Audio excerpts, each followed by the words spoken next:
గురు బ్రహ్మ గురు విష్ణు గురుదేవో మహేశ్వర గురు సాక్షాత్ పరబ్రహ్మ తస్మై శ్రీ గురవే నమః. ఈ రోజుల్లో మంచి వాళ్ళు దొరకడం చాలా కష్టం కదక్క.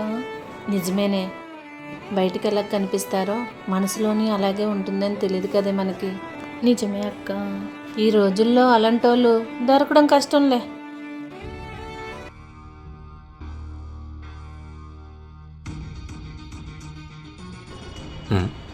అయ్యో, మొబైల్ మర్చిపోయినట్టున్నారు వీళ్ళు.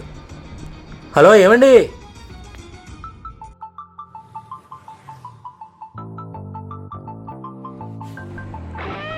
హలో మేడం, మీ మొబైల్ మర్చిపోయారండి. అయ్యో, నాదేనండి ఆ మొబైలు. చూసుకోవాలి కదండి. థ్యాంక్ యూ సో మచ్ అండి. అయ్యో, పర్లేదండి. చూసావా అక్క, మనం ఇప్పుడే మంచి మనుషులు లేరనుకున్నాం. మంచి వాళ్ళు ఉంటారే, వాళ్ళు గొప్పలు చెప్పుకోరు, పనుల్లోనే చూపిస్తారు. ఇదిగో ఇలా.